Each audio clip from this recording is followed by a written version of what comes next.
Անջան, Դավիթի հարցը հենց այդ ապացույցներ, որ գալիս է բոլորիս տներ, որովհետև ինչպես գիտեք, Դավիթի ընտանիքը ապաքաղաքական,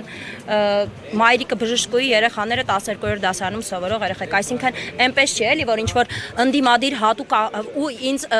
ամենաշատը տանջումը այն, որ ներկայացնում են հանրությանը իբրև նախապես պատրաստված գործողություն մտածված գնացել եք տունը խուզարկելու այդ երեխու, որ ինչ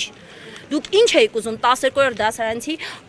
պատարագին մասնակցող հավատավոր երեխու տանը գտնել, ինձ իսկապես հետաքրքիր է էլի այդ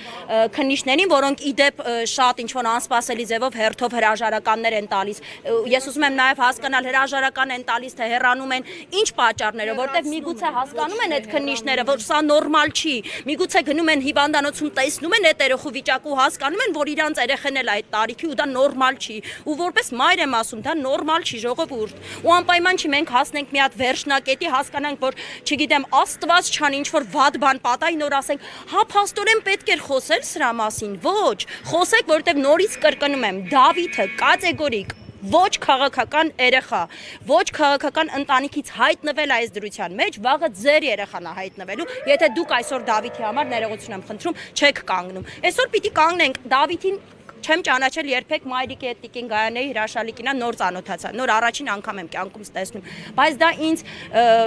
չի հա